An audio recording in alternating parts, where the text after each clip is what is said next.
حکومت بننے سے پہلے یا عدم اعتماد کی تحریک لانے سے پہلے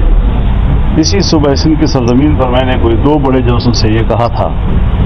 کہ ملک کی معیشت کو جس طرح زمین بوس کیا گیا ہے، کم از کم مجھے نہیں لگتا کہ اگر حکومت ہمارے ہاتھ میں آئے گی تو ہم معیشت کو اٹھا سکیں گے۔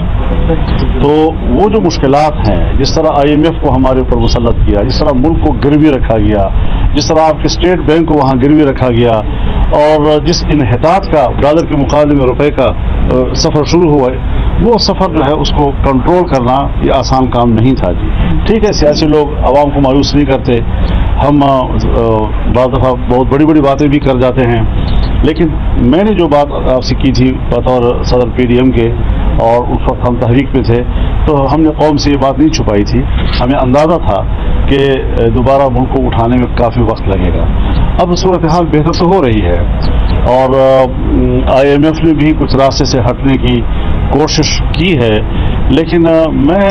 میرا نقطۂ نظر بالکل کچھ مختلف ہے۔ امریکہ ہو یا مغربی دنیا، اس نے پورے خطے میں صرف پاکستان کو نشانہ کیوں بنایا ہوا ہے؟ اسی لیے بنایا ہے کہ ہم نے CPEC منصوبے کی صورت میں چائنا کے ساتھ قرب اختیار کیا ہے، اور چائنا کے قریب ہونے پر آج امریکہ اور مغربی دنیا صرف پاکستان کو بلیک میل کر رہے ہیں تاکہ یہاں پر چین کی جو سرمایہ کاری ہے اس کا راستہ روکا جا سکے۔ ہم نے جب اس طرف قدم اٹھائے تو IMF کو فرنٹ مین کے طور پر ڈیوٹی دی گئی کہ پاکستان کو آپ نے ٹائٹ رکھنا ہے، اس کی مشکلات۔ تو ابھی تک ہم ان چیزوں سے الجھے ہوئے ہیں اور لڑ رہے ہیں، ان تمام صورتحال سے بڑی حکمت کے ساتھ ہم جا رہے ہیں، لیکن یہ بات واضح ہے کہ ترقی والی پٹڑی پر اب آپ دیکھ رہے ہیں 1 سال میں اگر مہنگائی کے موضوع پہ سے ہٹ کر بات کروں گا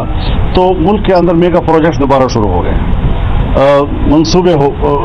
غریب لوگ مزدوری کے لیے ان کو کچھ مل گیا ہے۔ اگر آپ کی جیب میں 5 روپے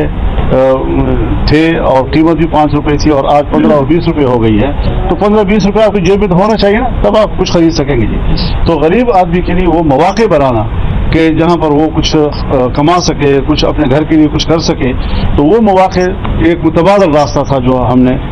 اس پر پیش رفت کی ہے، اور ملک بھر میں اس کے لیے بڑے میگا پروجیکٹس جو ہے اس کا آغاز کر دیا گیا ہے۔ تو یہ وہ چیزیں ہیں جو بین الاقوامی سطح پر پاکستان کو بلیک میل کیا جا رہا ہے۔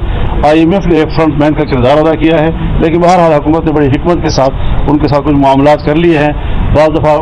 کبھی آپ کو تھوڑے سے نقصان کے ساتھ بھی فیصلے کرنے ہوتے ہیں تاکہ راستے کھل جائیں، اور اس کے بعد اب ہمارا جو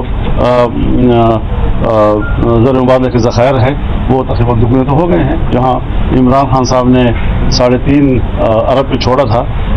وہ کم از کم 10 ارب 9 ارب پہ پہنچ گئے ہیں، اور مزید بڑھیں گے اس حوالے سے۔